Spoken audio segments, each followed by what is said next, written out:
এইটা গ্লাসটা ওদিকে নিয়ে নেন তো, পড়ে যেতে পারে, সমস্যা। ওদিকে নিয়ে নেন, পড়ে গেলে বিপদ হবে। ওদিকে নিয়ে যান, পড়ে যাবে। হরে কৃষ্ণ।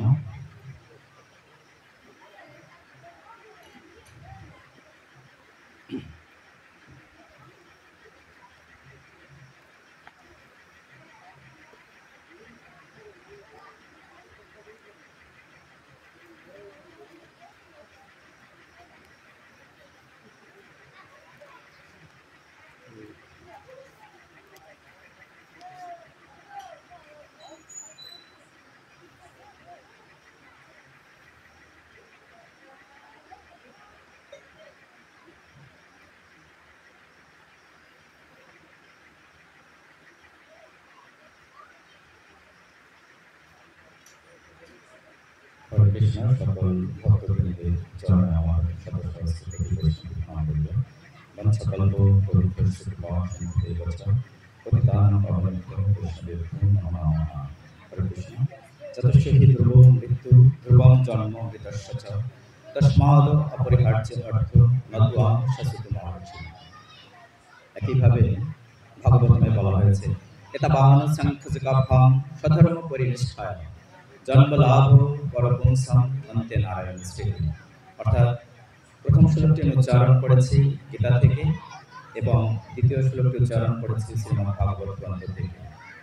অর্থাৎ যার জন্ম হয়েছে তার মৃত্যু অবধারিত, অর্থাৎ এই জড় শরীরের মৃত্যু অবধারিত। আসলে আমরা মৃত্যু বরণ করি না, শুধুমাত্র জড় শরীরটা মৃত্যু হয়। কারণ আমাদের পরিচয় কি? আমরা আত্মা, যা পূর্ণের অংশ, অর্থাৎ পরমাত্মার অংশ। যাতে সেই ধ্রুব মৃত্যু ধ্রুবম জন্ম মৃতস্য চ। আর যিনি এই জড়জগৎ ত্যাগ করেছেন তার কর্ম বাসনা অনুযায়ী আবার একটি জড় শরীর অথবা তার বাসনা অনুযায়ী একটি চিন্ময় শরীর লাভ করবেন। এবং ভাগবতমে বলা হয়েছে, এটা বান সংখ্যজগাভ্যাম স্বধর্ম পরিনিষ্ঠায় জন্ম লাভ পরপুংসাম অন্তে নারায়ণ স্মৃতি। অর্থাৎ আমাদের কর্মফল অনুযায়ী আমাদের সবকিছু আবর্তিত হচ্ছে এবং অন্তে নারায়ণ স্মৃতি। মনুষ্য জীবনের উদ্দেশ্য হচ্ছে কি?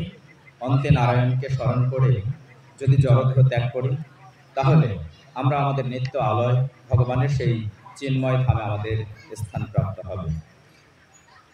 একইভাবে গীতা এবার বলা হয়েছে, অন্তকালে চ মামেব শরণমুক্তকালে বরং ইয়া প্রয়াতি সমাদ্ভাবং ইয়াতি নাস্তাত্র সংশয়। অর্থাৎ মৃত্যুর সময় যদি আমার কথা স্মরণ করে এই জড়দেহ ত্যাগ করো তাহলে তুমি আমাকেই প্রাপ্ত হবে, এতে কোনো সন্দেহ নেই। এটাই কিন্তু মনুষ্য জীবনের উদ্দেশ্য। অর্থাৎ আমাদের এত কিছু আয়োজন, সবকিছুর আয়োজনের উদ্দেশ্য হচ্ছে কি?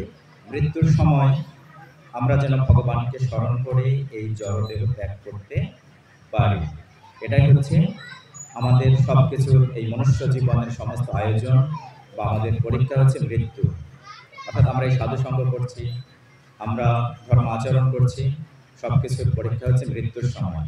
অর্থাৎ মৃত্যুর সময় ভগবানকে স্মরণ করে এই জড়দেহ ত্যাগ করতে আমরা পারছি কিনা।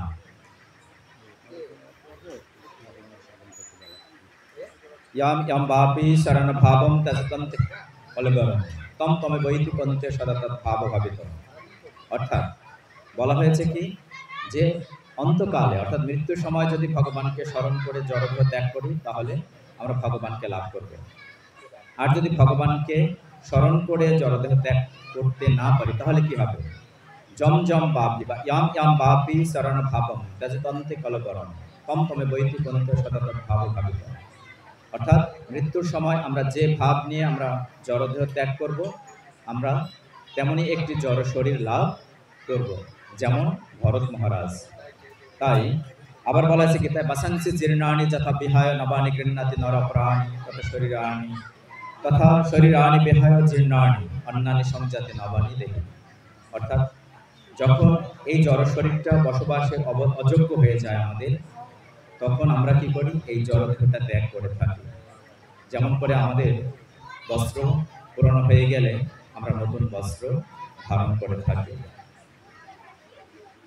আজকে এই শ্রীমদ্ ভাগবতী কথা অনুষ্ঠিত হচ্ছে প্রয়াত শান্তিরঞ্জন সরকার ও প্রয়াত মলিনা রানী সরকার এবং তাদের পূর্বপুরুষ অর্থাৎ দেহের সাথে সম্পর্কিত আমার দাদু দিদিমা অর্থাৎ কানাইলাল সরকার প্রয়াত এবং প্রয়াত সাবিত্রী রানী সরকার, তাদের আত্মার শান্তি কামনা এবং আমার মাসিমা স্বর্ণলতা সরকার এবং আমার মা কনকলতা সরকার এবং আমার মাসিমা উষারানী সরকার, অর্থাৎ 3 মাসিমা জড়দেহ ত্যাগ করেছেন। রয়েছে 2 মাসিমা, এক মাসিমা এখানে এই বাড়িতে অবস্থান করছেন, আর এক মাসিমা অন্য জায়গায় তিনি থাকেন, তার আসা সম্ভব হয়নি।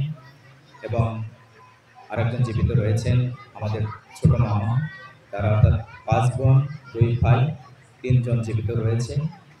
আজকে যাদের উদ্দেশ্যে আজকে এই ভাগবতী কথা অনুষ্ঠিত হচ্ছে এবং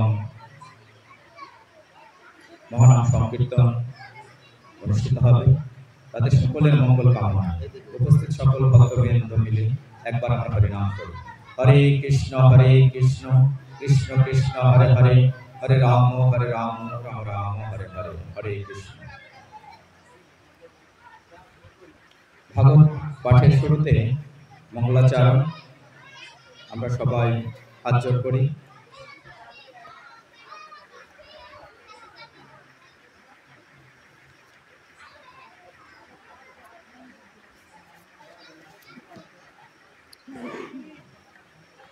ওম অজ্ঞানতিমিরান্ধস্য জ্ঞানাঞ্জনশলাকয়া চক্ষুরোন্মিলিतं येन তস্मै শ্রীগুরুবে নমঃ। গুরু ব্রহ্মা গুরু বিষ্ণু গুরুদেবো মহেশ্বর গুরুরেব পরম ব্রহ্ম তস্मै শ্রীগুরুবে নমঃ। বংশকল্পতরুভ্যশ্চ কৃপা সিন্ধুভ্য চ পতিতানাং পাবনেভ্যো বৈষ্ণবেভ্যো নমো নমঃ। সকল বৈষ্ণব চরণে আমার সাথে সহস্র কোটি প্রণাম রইল। পঞ্চতত্ত্বাত্মকম কৃষ্ণম ভক্তরূপ স্বরূপকম ভক্তাবতারম ভক্তাত্মম নমামি ভক্ত শক্তিকম। নমো মহাবদনায় কৃষ্ণ প্রেম প্রদায়তে কৃষ্ণায় কৃষ্ণ চৈতন্য অন্তরুতীশে নমঃ। হে কৃষ্ণ করুণা সিন্ধু দীনবন্ধু জগৎপতে গোপেশ গোপিকাকান্ত রাধাকান্ত নমস্তুতে। নমো ব্রহ্মণদেবায় গো ব্রাহ্মণহিতায় চ জগদ্ধিতায় কৃষ্ণায় গোবিন্দায় নমো নমঃ। কৃষ্ণায় বাসুদেবায় দেবকী নন্দনায় চ নন্দগোপকুমারায় গোবিন্দায় নমো নমঃ। নমো পঙ্কজনাভায় নমো পঙ্কজমালিনে নমো পঙ্কজনেত্রায় নমস্তে পঙ্কজাঙ্ঘ্রায়। তপ্ত কাঞ্চন গৌরাঙ্গী রাধে বৃন্দাবনেশ্বরী শুভানুসুতে দেবী নমামি হরিপ্রিয়ে। নীলাচল নিবাসায় নিত্যায় পরমাত্মনে বলভদ্র সুভদ্রাভ্যাম জগন্নাথায় তে নমঃ। ওম বৃন্দায় তুলসী দেব্যৈ প্রায় কেশবর্ষ চ বিষ্ণু ভক্তিপ্রদ দেবী সত্যবত্যৈ নমো নমঃ। জয়, সবাই হাত তুলি। জয় শ্রীকৃষ্ণ চৈতন্য প্রভু নিত্যানন্দ শ্রী অদ্বৈত গদাধর শ্রীবাসাদি গৌর ভক্তবৃন্দ। হরে কৃষ্ণ কৃষ্ণ কৃষ্ণ হরে হরে। সবাই জোরে বলি, হরে কৃষ্ণ কৃষ্ণ কৃষ্ণ হরে হরে, হরে রাম রাম রাম হরে হরে, হরে কৃষ্ণ কৃষ্ণ কৃষ্ণ হরে হরে, হরে রাম রাম হরে হরে।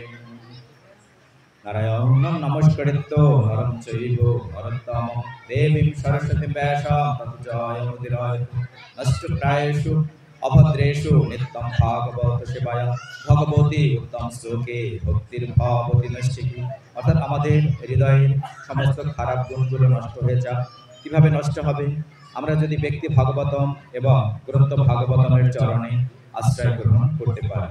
অর্থাৎ যারা বৈষ্ণব তাদের সর্বশ্রেষ্ঠ সম্পদ হচ্ছে কি? হরিকথা। এবং সেই বৈষ্ণব বৃন্দ তাদের সমস্ত কাজ ফেলে তারা এই হরিকথা শুনবার জন্য, ভাগবত কথা শুনবার জন্য ছুটে এসেছে। এটাই হচ্ছে তাদের সর্বশ্রেষ্ঠ সম্পদ। ওম নমো ভগবতে বাসুদেবায়। সবাই বলি, ওম নমো ভগবতে বাসুদেবায়, ওম নমো ভগবতে বাসুদেবায়, ওম নমো ভগবতে বাসুদেবায়, ওম নমো ভগবতে বাসুদেবায়। বাসুদেব পরবেদা, বাসুদেব পরমখা, বাসুদেব পরযোগা, বাসুদেব পরক্রিয়া, বাসুদেব পরম জ্ঞান, বাসুদেব পরম তপ, বাসুদেব পরধর্ম, বাসুদেব পরাগতি। অর্থাৎ বাসুদেবই আমাদের একমাত্র গতি, আমাদের পরম কর্ম। আমাদের কর্মের সাথে যদি বাসুদেবকে যুক্ত করতে পারি তাহলেই আমাদের জীবন মঙ্গলময় হবে।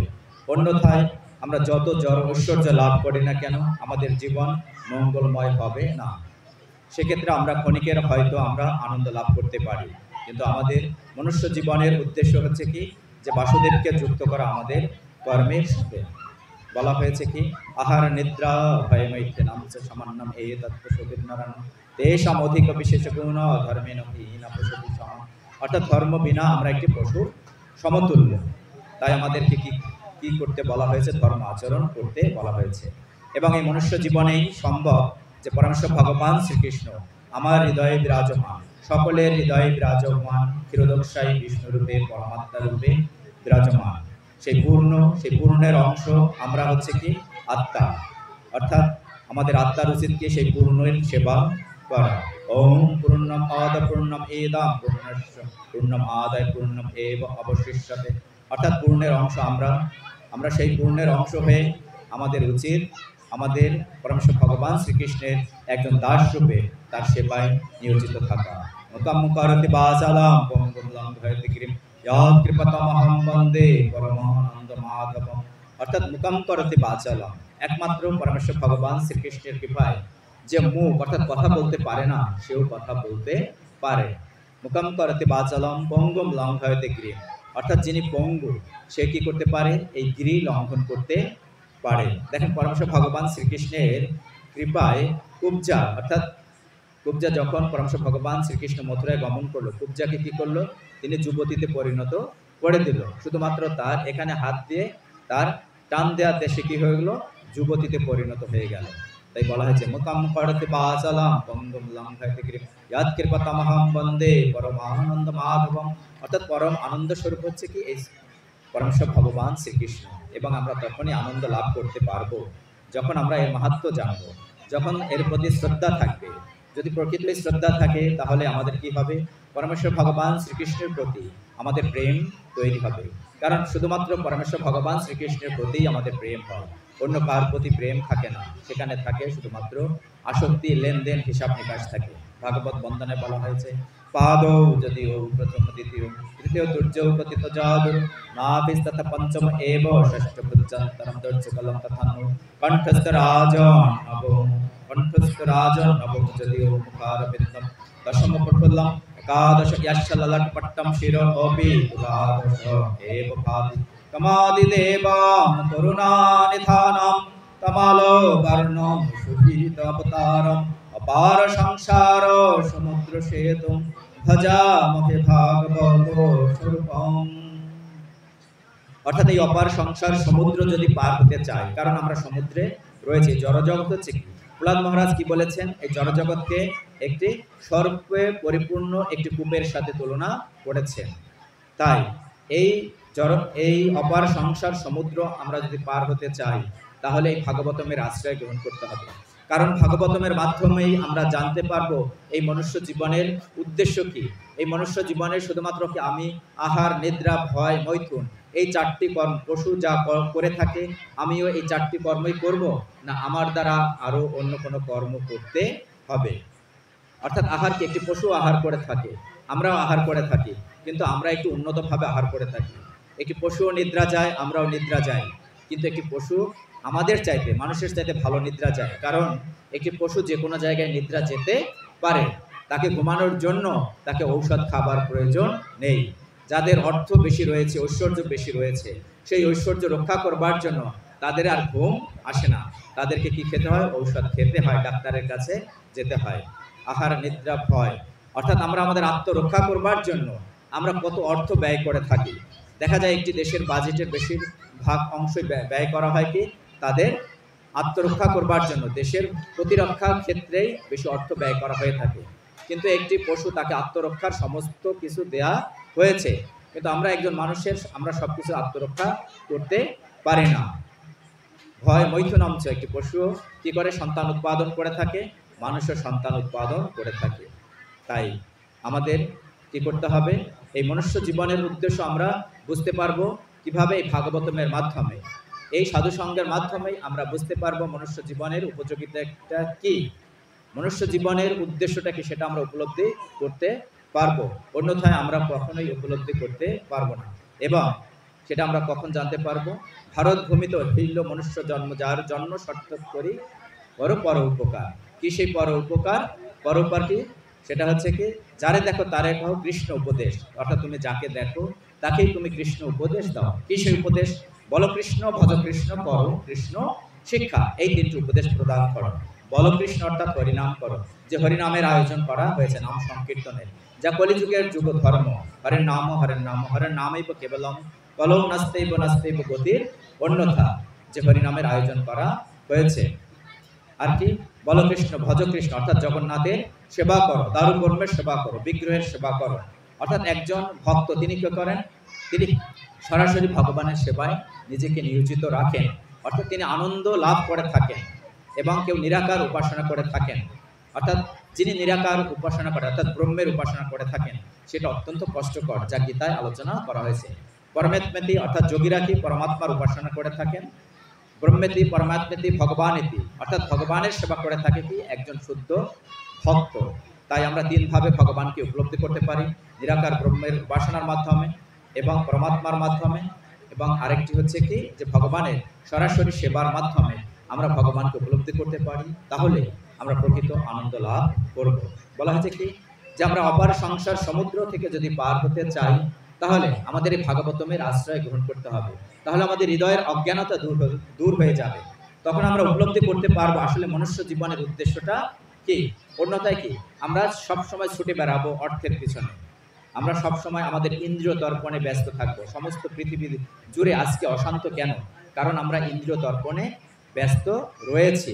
কারণ দেখা যাচ্ছে কি, যে সমস্ত দেশ উন্নত, দেখা যাচ্ছে ইউনিভার্সিটি তৈরি করা হয়েছে, হাসপাতাল তৈরি করা হয়েছে, কিন্তু তারা তো আমাদের মৃত্যুকে ঠেকাতে পারেনি, যা মৃত্যু অবধারিত। কিন্তু আমাদের প্রকৃত যে সমস্যা, জন্ম, মৃত্যু, জরা, ব্যাধি, এই আমাদের পর উপকার মানে কি, এই 4টি সমস্যা থেকে আমরা কিভাবে মুক্তি লাভ করতে পারবো, সেই শিক্ষাই আমরা প্রদান করছি। যিনি ভাগবত কথা বলেন, তার মূল উদ্দেশ্য হচ্ছে কি, যে জন্ম, মৃত্যু, জরা, ব্যাধি থেকে কিভাবে আমি মুক্তি লাভ করতে পারবো, আসল সমস্যা নিয়ে তারা কাজ করে থাকে। কিন্তু আমরা যতই আমরা হাসপাতাল তৈরি করি না কেন, জড়শিক্ষায় শিক্ষিত হই না কেন, আমরা আমাদের মূল সমস্যা থেকে উত্তরণ ঘটাতে পারবো না। তাই আমি যখন আসছিলাম, যখন আমার বাড়ি থেকে যখন বের হচ্ছিলাম, তালাটা দিয়ে বের হয়েছি, সামনে কলাপসিবল গেট, ওই তালাটা দেবো, তখন একজন মাতাজি এসেছেন, বয়স্ক অনেক মাতাজি। তখন তিনি আমার কাছে এসেছেন কেন, যে একটি কাউন্টার নিতে, অর্থাৎ জব করবার জন্য। এবং তিনি বললেন কি, আমাকে একটি তুলসী মালা দাও। অর্থাৎ আমি যখন ভাগবত পাঠে আসবার জন্য বেরিয়েছি, সুতরাং আমি মনে করছি সেটা অবশ্যই আমার খুব সৌভাগ্য যে এমন সময় একজন ভক্ত এসেছে, যার আমি সেবা করতে পেরেছি। তাই তার কৃপা আশীর্বাদ নিয়ে আমি এখানে উপস্থিত হয়েছি। আমার উদ্দেশ্য থাকে কি, আমার অবস্থান থেকে আমি যতটুকু সম্ভব আমি অন্যজনকে উপকার করার চেষ্টা করে থাকি। কিভাবে? অর্থাৎ এই জন্ম, মৃত্যু, জরা, ব্যাধি এই চারটি সমস্যা থেকে আমরা যেন উত্তরণ ঘটাতে পারি।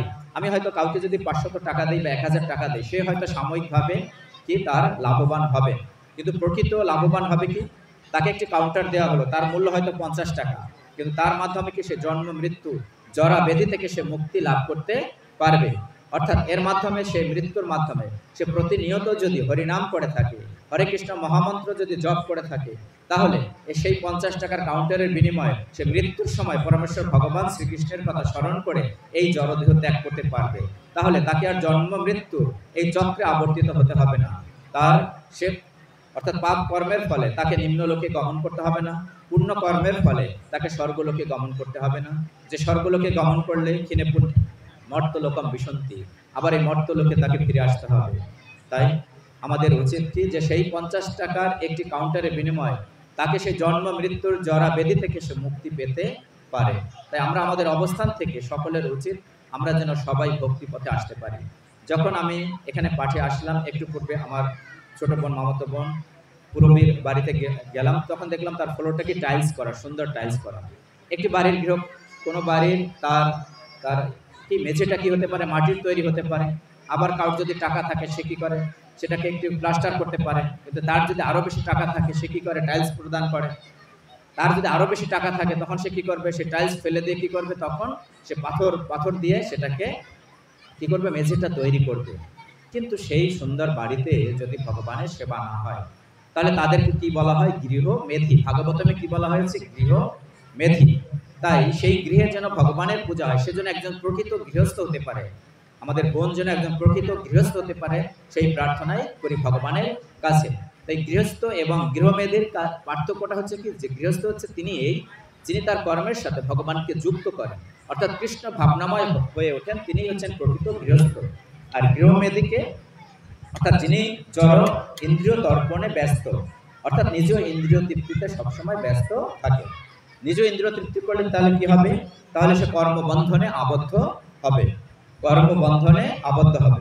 কর্মবন্ধনটা কি, কর্মবন্ধন হচ্ছে অর্থাৎ এই জড়জাগতিক কর্ম করার ফলে আমরা আমাদের কর্ম ফল অনুযায়ী আমরা কি আমরা তো মারা যাই না, তাই না, মৃত্যুবরণ করি না, আমরা শুধুমাত্র জড় দেহটা ত্যাগ করি। আমি আরেকটা জড় শরীর লাভ করব, হয়তো আমি নরকে যাব, যে নরকের বর্ণনা দেওয়া হয়েছে ভাগবতমের 5ম স্কন্ধের 29তম অধ্যায়, অর্থাৎ শেষ অধ্যায়ে বর্ণনা করা হয়েছে। কেউ যদি পড়তে চান সেখানে পড়বেন যে আমরা কি পাপ কর্ম করলে কোন নরকে আমাদের গমন করতে হবে।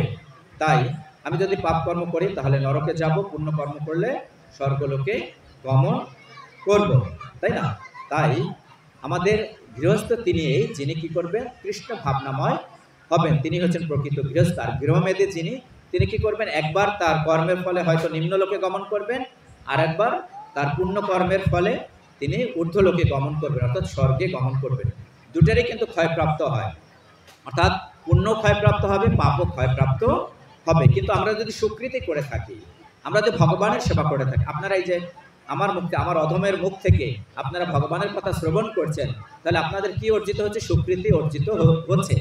আজকের হয়তো এই ক্ষণিকের এই ভক্ত সঙ্গের ফলে, ক্ষণিকের এই ভাগবত কথা শ্রবণের ফলে হয়তো আপনাকে আর মনুষ্য জীবন লাভ নাও করতে হতে পারে। আপনার হৃদয়ে ভক্তিলতার বীজ রোপিত হতে পারে। সেই ভক্তিলতার বীজ যখন রোপণ হবে, তাকে যদি জল সিঞ্চন করেন, তার সেবা করেন, তাহলে কি সেই ভক্তিলতা থেকে বীজ থেকে কি হবে, যে বৃক্ষ হবে, তা কোথায় যাবে, ভগবানের সেই চিন্ময় ধামে গমন করবে। তাই তাকে কি করতে হবে, একটি চারা গাছকে আমি বীজ রোপণ করলে কি হবে, তাকে কি লালন পালন করতে হয়। তাই ভক্তিলতার বীজ যদি আজকে আপনারা রোপণ করতে পারেন, তাহলে তাকে আপনারা লালন পালন করবেন, তাহলে আর এই জন্ম মৃত্যুর চক্র আমাদের আর লাভ করতে হবে না। তাই আমরা যে ভাগবত বন্দনা আলোচনা করছিলাম, ভাগবত বন্দনা থেকে কিন্তু আমরা এই আলোচনাগুলো করছি। তাই গৃহস্থ এবং গৃহমেধি কারাত আমরা বুঝতে পেরেছি। তাই আমরা যেন সকলে যেন একজন প্রকৃত গৃহস্থ হতে পারি, সেই প্রার্থনা করি পরমেশ্বর ভগবান শ্রীকৃষ্ণের কাছে।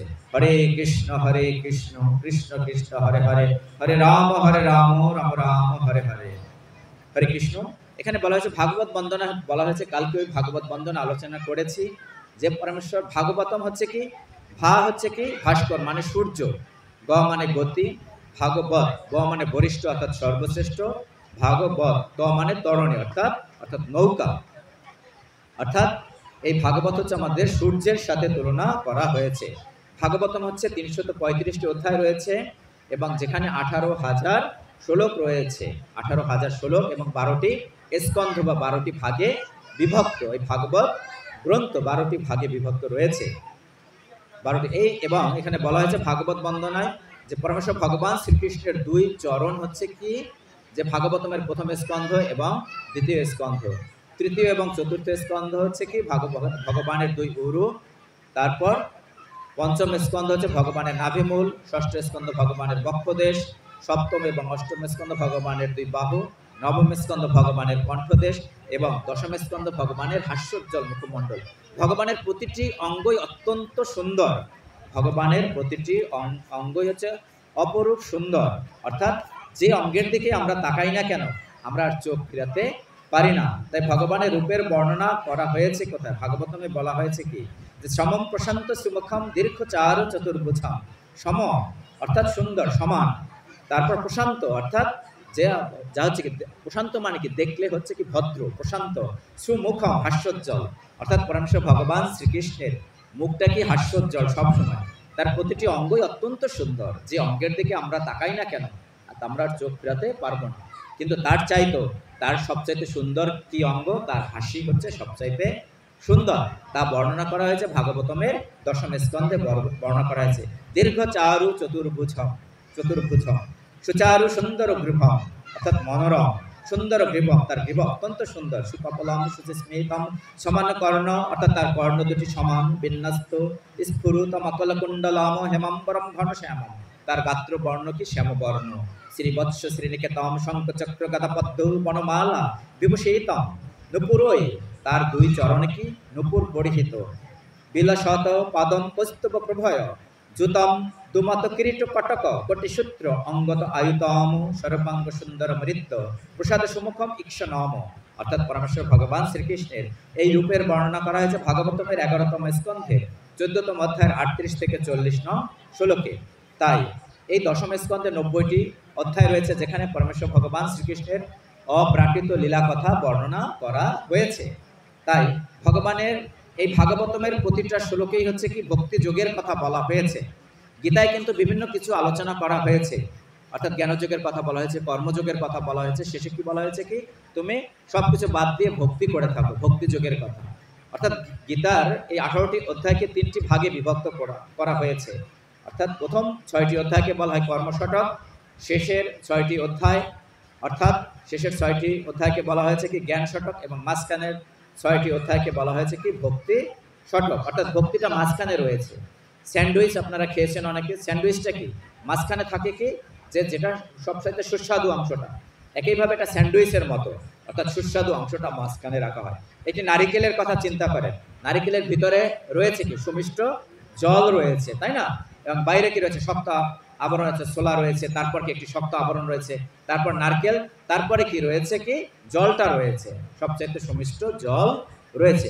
একইভাবে গীতার সবচাইতে গুরুত্বপূর্ণ অংশ হচ্ছে কি ভক্তি যোগ। এই ভক্তি শতক এই 6টি অধ্যায় অর্থাৎ 7, 8, 9, 10, 11, 12 এই 6টি অধ্যায় রয়েছে কোথায়, যে 7 থেকে 12তম অধ্যায় অর্থাৎ মাঝখানে রয়েছে। এবং পরবর্তী 6টি অধ্যায়কে বলা হয় কি জ্ঞান শতক, অর্থাৎ জ্ঞান এবং কর্মের সাহায্যে এটাকে আবদ্ধ করে রাখা হয়েছে। এবং ভাগবতমও কি এই ভক্তি, জ্ঞান এবং বৈরাগ্যের সমষ্টি হচ্ছে কি ভাগবতম। তাই আমরা যদি আমাদের ভক্তিকে জাগ্রত করতে চাই, এই ভক্তি, জ্ঞান, বৈরাগ্য সুষুপ্ত ঘুমন্ত অবস্থায় রয়েছে। আপনার এই ভক্তিকে তখনই জাগ্রত হবে, আপনার ভক্তি যখন এই নিয়মিত ভাগবত কথা শ্রবণ করবে। নষ্টপ্রায়সু অভদ্রেষু নিত্যম ভাগবত সেবায়, অর্থাৎ নিত্য যখন আপনি ভাগবতমের সেবা করবেন। কিভাবে ভাগবতমের সেবা করবেন? সেই ভাগবতম হচ্ছে এই ব্যক্তি ভাগবত, অর্থাৎ আপনারা উপস্থিত রয়েছেন, বৈষ্ণবরা রয়েছেন, ব্যক্তি ভাগবত এবং এই গ্রন্থ ভাগবত রয়েছে দ্বাদশ স্কন্ধ স্বরূপ। এই গ্রন্থ ভাগবতমের যখন সেবা করবেন তখনই আপনারা কি হবে, যে আপনার মধ্যে ভক্তি জাগ্রত হবে, সাথে ভক্তির 2টি পুত্র জ্ঞান এবং বৈরাগ্য সুপুষ্ট হবে। অর্থাৎ ভক্তি, জ্ঞান এবং বৈরাগ্যবিহীন ভক্তি কি কোনো মূল্য নেই। কারণ আমাদের ভক্তি জ্ঞানের মাধ্যমে আমরা জানতে পারবো কি, অর্থাৎ ভগবানকে আমরা জানতে পারবো কি আমাদের জ্ঞানের মাধ্যমে। জ্ঞান এবং ভক্তি জ্ঞান এবং বৈরাগ্যবিহীন ভক্তি হচ্ছে কি অন্ধের মতো এবং খোরার সমতুল্য। তাহলে তিনটির সমষ্টির প্রয়োজন, তিনটিরই আমাদের সমষ্টি প্রয়োজন। যখন জ্ঞান এবং বৈরাগ্য সুপুষ্ট হবে তখনও কি ভক্তি সুপুষ্ট হবে, এবং ভক্তি যখন দুর্বল হয়ে যাবে তখন ভক্তিকে যদি আমরা পুষ্টি বর্ধন করতে চাই তাহলে ভক্তদের মাঝে মধ্যে কি বৃন্দাবন ধামে গমন করতে হবে, এবং এই সাধুসঙ্গ সবসময় আমাদের করতে হবে, কারণ লবমাত্র সাধুসঙ্গ সর্বসিদ্ধি হয়। তাহলে ভাগবতমের দশম স্কন্ধ কি পরমেশ্বর ভগবান শ্রীকৃষ্ণের হাস্যোজ্জ্বল মুখমণ্ডল, যেখানে 90টি অধ্যায় বর্ণনা করা হয়েছে, আর যার মধ্যে 3টি ভাগে বিভক্ত। যেমন গীতার কথা আমরা আলোচনা করলাম, 3টি শতকে বিভক্ত করা হয়েছে। এই ভাগবতমের দশম স্কন্ধকে 3টি শতকে বিভক্ত করা হয়েছে 3টি ভাগে। সেটা হচ্ছে কি ভগবানের বৃন্দাবন লীলা, তাহলে 1 থেকে কত 40তম অধ্যায় ভগবানের বৃন্দাবন লীলা বা ব্রজ লীলা, যেখানে কি হচ্ছে কি পরমেশ্বর ভগবানের কে মাধুর্য রস রয়েছে। তারপরের 11টি অধ্যায় অর্থাৎ 41 থেকে 51 অধ্যায় পর্যন্ত হচ্ছে কি মথুরা লীলা, যেখানে ভগবানের তার ভক্তদের সাথে কি ঐশ্বর্য রহস্যের সাথে সম্পর্কিত, এবং তারপরে কত 52 থেকে 90 অধ্যায় পর্যন্ত হচ্ছে কি দ্বারকা লীলা। এবং ভাগবতমের মাঝখানের 5টি অধ্যায় যাকে বলে রাস পঞ্চ অধ্যায় 29, 30, 31, 32, 33, এই 5টি অধ্যায়কে বলা হয় রাস পঞ্চ অধ্যায়, রাসলীলা। অর্থাৎ এই রাসলীলাকে যদি উপলব্ধি করতে হতে হয় তাহলে ভাগবতমের প্রথম স্কন্ধের প্রথম শ্লোক থেকে যদি আমরা অধ্যয়ন করে থাকি তাহলে আমি রাসলীলা উপলব্ধি করতে পারবো। কারণ আমরা আমাদের এই জড় ইন্দ্রিয়ের সাহায্যে, এই জড় জ্ঞানের সাহায্যে আমরা রাসলীলা উপলব্ধি করতে পারবো না। সেই কে যে গোপীরা গোপী গীত রয়েছে কত 29, 30, 31তম অধ্যায় গোপী গীত। অর্থাৎ যখন আমার হৃদয়ে যদি অহংকার থাকে তখন শ্রীকৃষ্ণ কিন্তু আমার হৃদয়ে যখন অহংকার থাকবে শ্রীকৃষ্ণ আমার হৃদয়ে অবস্থান করবেন না। অর্থাৎ যখন গোপীদের হৃদয়ে এই রাসলীলায় গোপীদের হৃদয়ে যখন অহংকার ছিল তখন ভগবান শ্রীকৃষ্ণ সেখান থেকে অন্তর্ধান করেছে। তখন তারা কি করেছে, ভগবানের উদ্দেশ্যে তারা কি প্রার্থনা করেছেন, সেই প্রার্থনাই হচ্ছে কি গোপী গীত নামে পরিচিত। সেই গোপী গীত যদি আপনারা শ্রবণ করতে চান ভাগবতমের দশম স্কন্ধের 31তম অধ্যায় আপনারা পাঠ করবেন, বা আপনাদের যারা স্মার্টফোন ব্যবহার করে থাকেন গোপী গীত নিয়ে সার্চ দেবেন, গোপী গীত শ্রবণ করবেন, অসাধারণ গোপী গীত। তাই গোপী গীত শ্রবণ করবেন। তাই এটাকে বলে রাস পঞ্চ অধ্যায়। অর্থাৎ যেমন করে আমাদের ভক্তি যোগ রয়েছে কি মাঝে, একইভাবে রাস পঞ্চ অধ্যায় কি এই দশম স্কন্ধের মাঝখানে রয়েছে ভক্তি যোগের মতো। তাই আমরা যদি রাসলীলা উপলব্ধি করতে হলে আমাদেরকে এই ভাগবতমের প্রথম স্কন্ধ থেকে আমাদের অধ্যয়ন করতে হয়। যেমন করে ভগবানের ধ্যান করতে হয় কিভাবে, যে ভগবান শ্রীকৃষ্ণের অর্থাৎ চরণ থেকে আমাদের ধ্যান করতে করতে হাস্যোজ্জ্বল মুখমণ্ডলে আসতে হয়। এবং ভগবান শ্রীকৃষ্ণের একাদশ স্কন্ধ হচ্ছে কি ভাগবতমের একাদশ স্কন্ধ হচ্ছে কি ভগবানের কপাল, এবং দ্বাদশ স্কন্ধ হচ্ছে ভগবানের মস্তক। এই হচ্ছে অর্থাৎ ভাগবতম হচ্ছে স্বয়ং পরমেশ্বর ভগবান শ্রীকৃষ্ণ। তাই আমাদের সকলের গৃহে এই ভাগবতম প্রতিষ্ঠা করা উচিত ভাদ্র পূর্ণিমা তিথিতে। আগামী সামনে ভাদ্র পূর্ণিমা রয়েছে, সেই ভাদ্র মাসের যে পূর্ণিমা সেই পূর্ণিমা তিথিতে আপনি যদি ভাগবতম ক্রয় করতে চান বা প্রতিষ্ঠা করতে চান, ভাগবতম প্রতিষ্ঠা মানে শ্রীকৃষ্ণের প্রতিষ্ঠা, তাহলে ভাদ্র মাসের পূর্ণিমা তিথিতে আপনি আপনার গৃহে ভাগবতম প্রতিষ্ঠা করবেন। হরে কৃষ্ণ। ভাগবত মাহাত্ম্যে বলা হয়েছে মদেক বন্ধু মদ সঙ্গীন মদ গুরু মন মহাদান মদ নিস্তারক মদ ভাক্য মদানন্দ নমস্তুতে। অর্থাৎ মদেক বন্ধু, হে শ্রীমদ্ ভাগবত আপনি আমার একমাত্র বন্ধু। এই জড়জগতে যে বন্ধু তারা কিন্তু সেই বন্ধুর আমাদের স্বার্থের সাথে সম্পর্কিত, আমাদের সাথে স্বার্থের সাথে সম্পর্কিত। যখনই আমাদের স্বার্থে আঘাত লাগে তখনই আমাদের কি বন্ধুত্বর আসল রূপটা আমরা বুঝতে পারি। যখনই কিন্তু আমাদের একমাত্র বন্ধু হচ্ছে ভাগবতম। এর মাধ্যমে আমরা আমাদের সমস্ত সমস্যার সমাধান খুঁজে পেতে পারি। মদেক বন্ধু মদ সঙ্গীন, আমার একমাত্র সঙ্গী হচ্ছে কি এই ভাগবত গ্রন্থ। মদ গুরু, আমার গুরু হচ্ছে ভাগবতম। কিন্তু যে ভাগবতমের একাদশ নবম স্কন্ধে কিন্তু বলা হয়েছে কি বিভিন্ন গুরুর কথা বলা হয়েছে, যে একজন পতঙ্গ একটা গুরুরূপে তিনি গ্রহণ করেছিলেন, এক অবধূত ব্রাহ্মণ, একটি হরিণকেও গুরুরূপে তিনি শিক্ষা গ্রহণ করেছিলেন, তারপর একটি মৌমাছিকে গুরুরূপে নিয়েছিলেন, একজন বারবণিতাকেও গুরুরূপে গ্রহণ করেছিলেন, তাই এবং পৃথিবীকেও গুরুরূপে গ্রহণ করেছিলেন। তাহলে এবং এখানে বলা হয়েছে কি যে আমার একমাত্র গুরুদেব হচ্ছে কে, যে এই ভাগবত গ্রন্থ হচ্ছে আমার একমাত্র গুরুদেব, মন মহাধন, আমার একমাত্র মহাধন হচ্ছে এই ভাগবত। আমি পাঠের শুরুতেই বলছি, বৈষ্ণবদের সর্বশ্রেষ্ঠ সম্পদ কি? তারা সমস্ত কাজ ফেলে এখানে উপস্থিত হয়েছে। অনেকে তো রয়েছে শশীকরে, তাই না?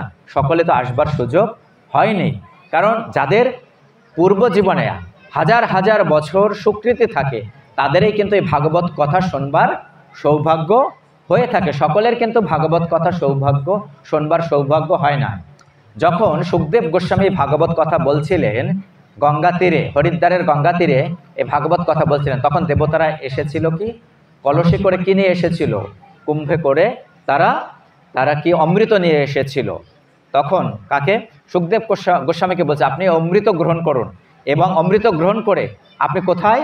আমাদের সাথে স্বর্গে চলুন, সেখানে ভাগবত কথা বলবেন। তখন সে তীব্র ভাষায় দেবতাদেরকে তিনি তিরস্কার করেছেন। কিভাবে বলছেন? যে কোথায় রয়েছে ভাগবত কথা আর কোথায় অমৃত? কোথায় রয়েছে এই ভাগবত হচ্ছে কি সর্বশ্রেষ্ঠ অমৃত, আর তুমি যে অমৃত নিয়ে এসেছো সেটা হচ্ছে কি কাচের সমতুল্য। তাই আপনারা হচ্ছেন সর্বশ্রেষ্ঠ সৌভাগ্যবান, আপনারা হচ্ছেন সর্বশ্রেষ্ঠ সৌভাগ্যবান। পূর্ব জীবনের হাজার হাজার বছর সৌভাগ্য ছিল বলেই আজকে আমরা ভাগবত কথা শ্রবণ করতে পারছি। অনেকে হয়তো বলে থাকেন যে আমাকে নিমন্ত্রণ করলো না ভাগবত কথায়, ওই বাড়িতে ভাগবত। কিন্তু আপনি যদি জানেন যে কোথাও ভাগবত কথা হচ্ছে, নিমন্ত্রণের প্রয়োজন নেই, আপনি সেখানে গিয়ে ভাগবত কথা শ্রবণ করতে যাবেন। তাই আমাদের একমাত্র বন্ধু হচ্ছে কি এই ভাগবতম গ্রন্থ। তাই সেই ভাগবতকে আমরা শ্রদ্ধা জ্ঞাপন করছি। তাই ভাগবত শ্রবণ করার পূর্বে ভাগবত মাহাত্ম্য আমাদের শ্রবণ করতে হয়। ভাগবতমের দুটি মাহাত্ম্য রয়েছে, পূর্ব মাহাত্ম্য এবং উত্তর মাহাত্ম্য। পূর্ব মাহাত্ম্য পদ্মপুরাণে বর্ণনা করা হয়েছে, যেখানে 6টি অধ্যায় রয়েছে, এবং উত্তর মাহাত্ম্য স্কন্দ পুরাণে বর্ণিত হয়েছে, যেখানে 4টি অধ্যায় রয়েছে। তাই মাহাত্ম্য শ্রবণের পূর্বে আমরা মাহাত্ম্যের প্রথম শ্লোক আমরা একটু শ্রবণ করি। ওম নমো ভগবতে বাসুদেবায় সচ্চিদানন্দ রূপায় বিশ্ব উৎপাদি হেতুব তাপত্রয় বিনাশয় শ্রীকৃষ্ণায় বয়ম নমঃ। মাহাত্ম্যের প্রথম শ্লোকে ভগবানের 3টি স্বরূপের বর্ণনা করা হয়েছে। সেই 3টি স্বরূপ কি? সচ্চিদ এবং আনন্দ। ঈশ্বর পরম কৃষ্ণ সচ্চিদানন্দ বিগ্রহ অনাদির আদি গোবিন্দ সর্বকারণ কারণম।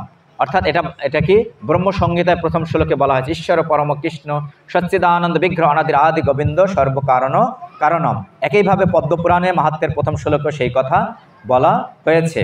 এবং পরবর্তী মাহাত্ম্যে 2 বলা হয়েছে সুখদেব প্রভুর প্রতি বন্দনা, ইয়াম প্রভজন্তম অনুপেতম অপেতকৃতম দ্বৈপায়ন বিরহ কাতর আজুহাব পুত্রেতি তন্ময়তায়া তরবে অভিনয়েদস্তাম সর্বভূত হৃদয়ম মুনিম আনত অস্মি। সেই শ্রী সুত গোস্বামী বললেন, আমি সেই মহর্ষিকে অর্থাৎ সুখদেব গোস্বামীর প্রতি আমরা প্রণতি নিবেদন করি, যিনি জন্মের পরেই যখন তার নাল ছেদন হয়নি, তিনি কি জড় জগতের মায়ার বন্ধনে যেন আবদ্ধ না হয়, তিনি সংসার থেকে তিনি বনের দিকে ছুটে চলেছিল। তাই সুখদেব গোস্বামীর হয়ে বৃক্ষরাজিরা প্রত্যুত্তর করেছিল। তাই সেই সুখদেব প্রভুর প্রতি আমাদের প্রণতি আমরা জ্ঞাপন করছি। হরে কৃষ্ণ। ভাগবতমের মাহাত্ম্যে আমরা ভক্তি, জ্ঞান এবং বৈরাগ্যের মাহাত্ম্য রয়েছে, এবং গোকর্ণ উপাখ্যান রয়েছে। সেই উপাখ্যান অনেক বড়। আমরা মূল পাঠে আমরা প্রবেশ করব, কারণ হচ্ছে আর একজন পাঠক রয়েছে। তাই ভাগবতমের আমরা পাঠের পূর্বে একটু আলোচনা করি যে ভাগবতমের বিষয়বস্তু কী এবং আমাদের গীতার বিষয়। আচ্ছা, মাহাত্ম্যর কয়েকটি শ্লোক আমরা মাহাত্ম্যের পাঠের পূর্বে আমরা কয়েকটি শ্লোক আমরা শ্রবণ করি। ভাগবত মাহাত্ম্যে সুত গোস্বামী বলছেন কি, অর্থাৎ সনকাদি ঋষিগণ কারা? ব্রহ্মার 4 মানস পুত্র সনক, সনন্দন, সনাতন এবং সনত কুমার। তারা নারদ মুনিকে এই ভাগবত কথা বলছিলেন, অর্থাৎ সপ্তদিবস ভাগবত কথা। সুত গোস্বামী তা কিন্তু আবার বলছেন, সৌনকাদি ঋষিদের কাছে এই কথা বলছেন। কি বলছেন? যে সনকাদি ঋষিগণ যে নারদ মুনিকে ভাগবতমের মাহাত্ম্য বলছেন কি, শ্রীমদ্ ভাগবতমের মাহাত্ম্যে বলা হয়েছে সদাশিব্বা শ্রীমদ্ ভাগবতী কথা যস্য শ্রবণ মাত্রেণ হরিশ চিত্তম সমাশ্রয়ত। অর্থাৎ আপনি সবসময় ভাগবত কথা শ্রবণ করুন। মুহুর্মুহ নিগম কল্পতরু গলিতম ফলম সুখমুখাত অমৃত দ্রব্য সংযুতম পিবত ভাগবতম। অর্থাৎ পান করুন এই ভাগবতম। কখন? পিবত ভাগবতম রসমালয়ম মুহুরঅহ। অর্থাৎ সবসময় এই ভাগবত গ্রন্থ আপনি পান করুন। যেমন করে আমরা শ্বাস প্রশ্বাস গ্রহণ করি, তেমনিভাবেই আপনারা সবসময় এই ভাগবত গ্রন্থ আপনারা শ্রবণ করুন এবং বাড়িতে গিয়ে কীর্তন করুন। আমরা যদি সংসার চক্র থেকে মুক্তি পেতে চাই, তাহলে বলা হয়েছে কি, তাবত সংসার চক্র অস্মিন ভ্রমতে অজ্ঞাত প্রমাণ যাবত কর্ণকথা না অস্তি সুখশাস্ত্র কথা ক্ষণম, অর্থাৎ যতদিন পর্যন্ত মুহূর্তের জন্য এই শুকশাস্ত্রের কথা কর্ণকুহরে প্রবেশ না করে ততদিন পর্যন্ত মানুষ অজ্ঞানতাবশত সংসার চক্রে তারা বারবার আবর্তিত হয়।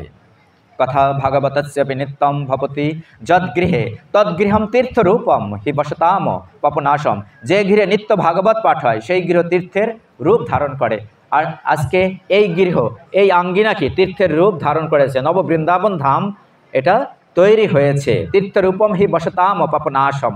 এবং এই ভাগবত কথা শ্রবণের সাথে সাথে, এই মাহাত্ম্য শ্রবণ করার সাথে সাথে আমাদের সমস্ত পাপ নাশপ্রাপ্ত হয়েছে। ন গঙ্গা ন গয়া কাশী পুষ্করম ন প্রয়াগম শুকশাস্ত্র কথা এস ফলে ন সমতাম নয়েত।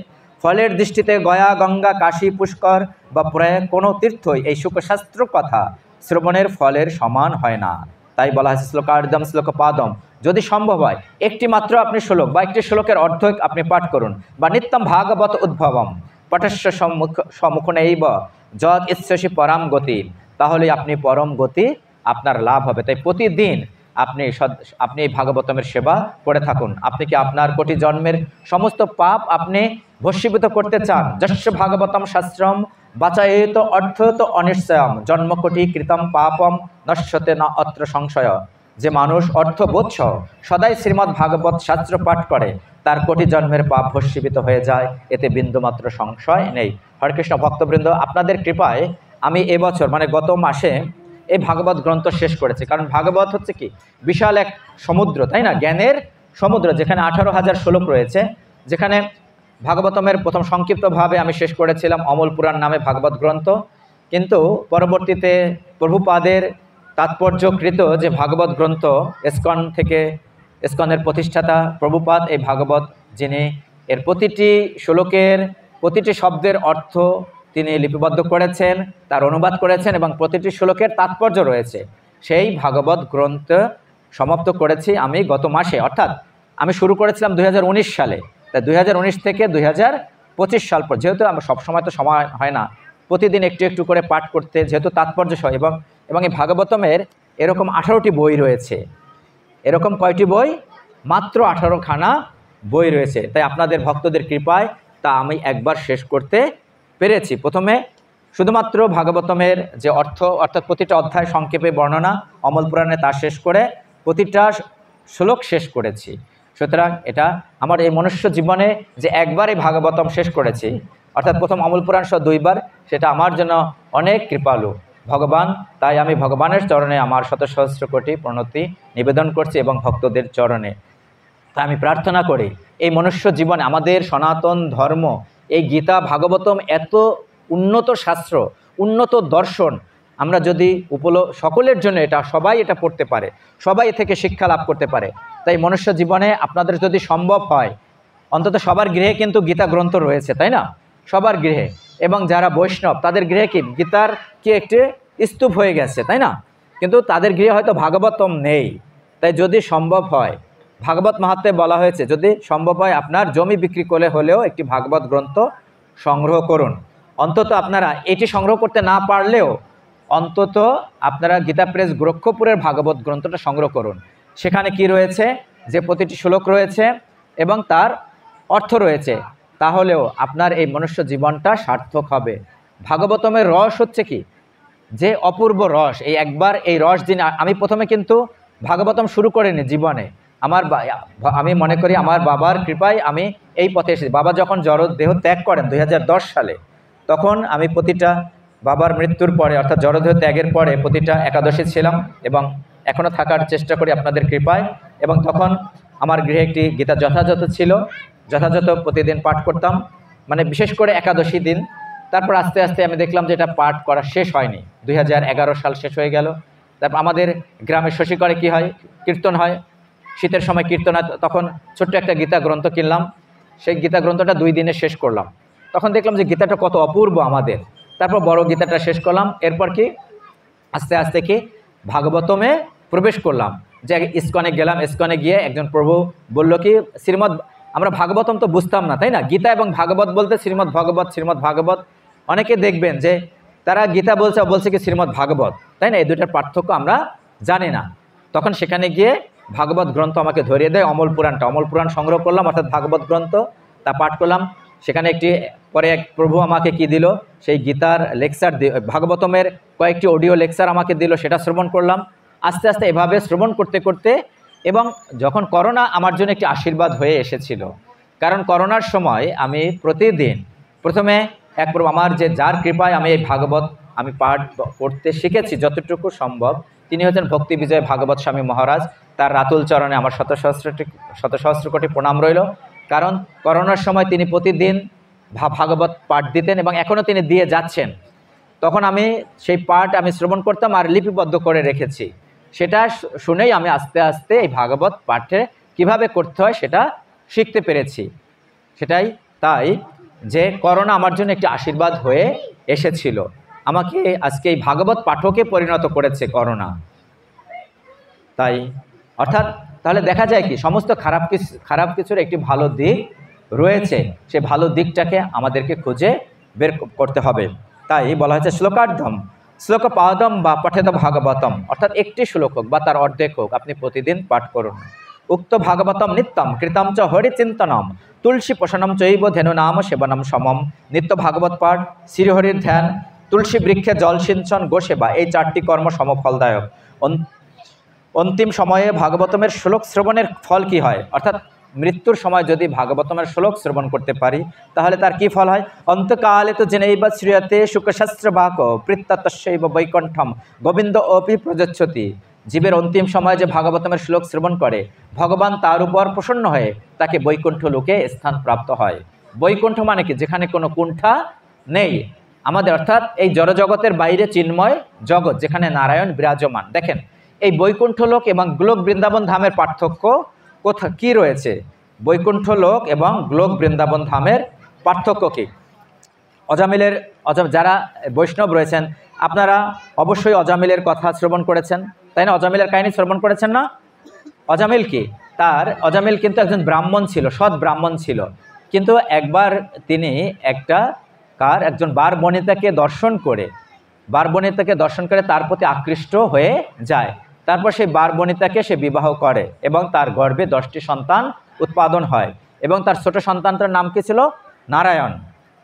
এবং যখন মৃত্যু উপস্থিত হয় তখন সে কি তার ছোট পুত্রকে অত্যন্ত ভালোবাসত, সেই নারায়ণের কথা স্মরণ করে এই জড়দেহ সে ত্যাগ করতে এসেছিল, বা তখন কি যমদূতেরা এসেছিল তাকে এই জড়দেহ অর্থাৎ তাকে নিয়ে যাওয়ার জন্য। এবং সেই সময় কি, যেহেতু নারায়ণের কথা স্মরণ করলো, কিন্তু নারায়ণকে, ভগবান নারায়ণকে কিন্তু স্মরণ করে নাই। কোন নারায়ণের কথা? যে তার পুত্র নারায়ণের কথা স্মরণ করেছিল। তাই তখন সেখানে এসেছিল কি বিষ্ণুদূতেরা। তাই দেখা যায় কি, যে আমি কি বলছিলাম, যে বৈকুণ্ঠ লোক এবং গোলক বৃন্দাবন দুটোই কিন্তু চিন্ময় জগৎ। আপনি কখন বৈকুণ্ঠ লোকে যাবেন, কখন গোলক বৃন্দাবন ধামে গমন করবেন। দেখুন অজামিল কিন্তু কোথায় গিয়েছিল, কারণ মৃত্যুর সময় সে বিষ্ণুর কথা স্মরণ করেছিল, নারায়ণের কথা। তাই বলা হয়েছে এটা বানো, অর্থাৎ মিরমান হরে নাম গৃণন পুত্র উপচারিতম অজামিল অপি অগাধাম কিমুত শ্রদ্ধায় গৃণন। অর্থাৎ অজামিল মৃত্যুর সময় হরিনাম করেছিল, মিরমান অর্থাৎ হরিনাম কি, যে নারায়ণের কথা স্মরণ করেছিল, এবং সেই নারায়ণ ছিল কি তার পুত্র। তাইলে নারায়ণের কথা স্মরণ করলে আমরা কোথায় গমন করব? গোলক বৃন্দাবন ধামে। কিন্তু একজন শুদ্ধ ভক্ত তিনি কি করেন? হরে কৃষ্ণ মহামন্ত্র জপ করেন। তাহলে হরে কৃষ্ণ মহামন্ত্র মানে কি? হরে কৃষ্ণ, কৃষ্ণকে এবং রাধারানীরকে তিনি সেবা করছেন। তাহলে আমাদের গতি কি হবে? যদি কৃষ্ণ স্মরণ করে জড়দেহ ত্যাগ করি, তাহলে আমাদের গতি হবে কোথায়? গোলক বৃন্দাবন ধামে যাব। অর্থাৎ গোলক বৃন্দাবন ধামে কি, অর্থাৎ সবার উপরে হচ্ছে কি গোলক বৃন্দাবন ধাম, তারপর হচ্ছে কি দ্বারকা ধাম, দ্বারকা ধাম রয়েছে, তারপর রয়েছে কি মথুরা ধাম রয়েছে, বৈকুণ্ঠ লোক রয়েছে, তাই না, চিন্ময় জগতের। এবং এই জড় জগতের বাইরে সপ্ত আবরণ রয়েছে, বিরজা নদী রয়েছে, তারপর এই অনন্ত কোটি চিন্ময় বৈকুণ্ঠ লোক রয়েছে। তাই আমরা যদি মৃত্যুর সময় যে নারায়ণকে স্মরণ করে, বিষ্ণুকে স্মরণ করে জড়দেহ ত্যাগ করি, তাহলে আমরা যাব কোথায়? বৈকুণ্ঠ লোকে। আর যদি কৃষ্ণকে স্মরণ করে জড়দেহ ত্যাগ করি, তাহলে আমরা কোথায় যাব? আমরা গোলক বৃন্দাবন ধামে। তাই একজন ভক্ত কি চায়? ভক্ত কোনো কিছু চায় না, শুধুমাত্র ভগবানের সেবা চান। তাই তিনি যে নিঃস্বার্থভাবে হরে কৃষ্ণ মহামন্ত্র জপ করে যান। তাই আমাদের সকলের উচিত কি এই হরে কৃষ্ণ মহামন্ত্র জপ করা। শুধুমাত্র এই 2 দিনের জন্য আমরা হরিনাম না করে থাকি, আমরা যেন বাড়িতে গিয়ে প্রতিদিন যেন হরিনাম জপ করে থাকি। তাই আমাদের সকলের উচিত এই ভাগবত কথা শ্রবণ করা। তাই মাহাত্ম্যে আরও বলা হয়েছে, নারদ মুনি সনকাদি মুনিকে প্রশ্ন করেছিলেন। আমি সংক্ষেপে কিছু মাহাত্ম্য বলছি। কি বলা হয়েছে? সনকাদি মুনিগণ যে এই ভাগবত কথা শ্রবণ করলে কারা কারা উদ্ধার পেতে পারে, তখন সনকাদি মুনিগণ বললেন কি, যে মানব পাপকৃতস্ত সর্বদা সদা দুরাচারো রতা বিমার্গ গাহা ক্রোধাগ্নি দগ্ধা কুঠালাস্য কামিনাহা সপ্ত যজ্ঞনা কল পুনন্তিতে। অর্থাৎ যে সকল মানুষ সবসময় পাপকর্ম করে তারা যদি এই ভাগবত কথা শ্রবণ করে তাহলে তারা মুক্তি লাভ করবে। নিরন্তর দুরাচারে লিপ্ত দুরাচারও রতা, তারপর বলেছে অসৎগামী আর ক্রোধানলে দগ্ধ, কুটিল কামপরায়ণ ক্রোধাগ্নি দগ্ধা কুটিলাস্য কামিনাহা, এরা সকলেই সপ্তাহ যজ্ঞ দ্বারা পবিত্র হয়। আর কারা কারা পবিত্র হয় ভাগবত কথা শ্রবণ? সত্যনহীনা পিতৃমাতৃ দূষিকা, অর্থাৎ যারা পিতামাতার সেবাও যদি না করে থাকে, তারা যদি ভাগবত কথা সপ্তাহ যজ্ঞ ভাগবত কথা শ্রবণ করে থাকে তাহলে তারাও মুক্তি লাভ করবে। তৃষ্ণা কুলাস্য আশ্রম ধর্ম বর্জিতা যে দাম্ভিকা মৎসরিণা অপিহিংসুকা সপ্ত যজ্ঞেন কল পুনন্তিতে, যারা সত্য থেকে চ্যুত অর্থাৎ সত্যনহীনা, পিতামাতার নিন্দুক যারা, পিতৃমাতৃ দূষকা যারা, নানা রকম বিষয় বাসনায় জর্জরিত, আমরা সকলেই বিষয় বাসনায় জর্জরিত, সেই বিষয় বাসনা থেকে যেন আমরা মুক্তি পেতে পারি সেই প্রার্থনা করি। আশ্রম ধর্ম রহিত অর্থাৎ আশ্রম ধর্ম বর্জিতাহা, যারা দাম্ভিক মাৎসর্য পরায়ণ এবং হিংসুক বা অপরকে পীড়নকারী, যে দাম্ভিকা মৎসরিণা অপিহিংসকা, তারাও কলিযুগে এই সপ্তাহ যজ্ঞ এই ভাগবত কথা শ্রবণের মাধ্যমে তারাও মুক্তি লাভ করবে। আর কারা কারা পবিত্র হয়? যারা মদ্যপান করে থাকে, যারা ব্রহ্মহত্যা করে থাকে, যারা স্বর্ণ চুরি করে থাকে, যারা গুরুপত্নীগামী, যারা বিশ্বাসঘাতক, এই 5 মহাপাপী অর্থাৎ পঞ্চগ্র পাপা, ছল চাতুরী পরায়ণ ক্রূর পিশাচের মতো নির্দয়, ব্রাহ্মণদের ধনে পুষ্ট ও ব্যভিচারী, এরাও কলিযুগে সপ্তাহ যজ্ঞে পবিত্র হয়ে থাকে।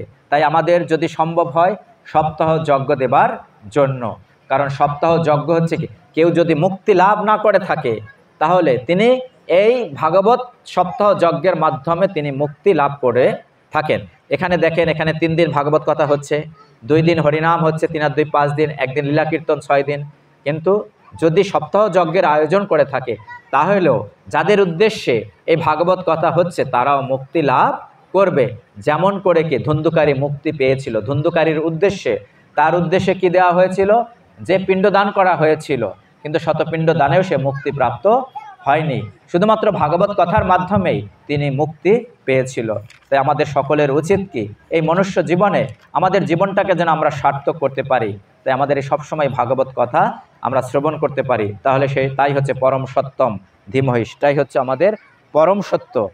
সেই পরম সত্য ভাগবতমের প্রথম শ্লোকে বলা হয়েছে কি, সত্যম পরম ধীমহি, সেই পরম সত্যের ধ্যান করে থাকি। সেই পরম সত্য কি?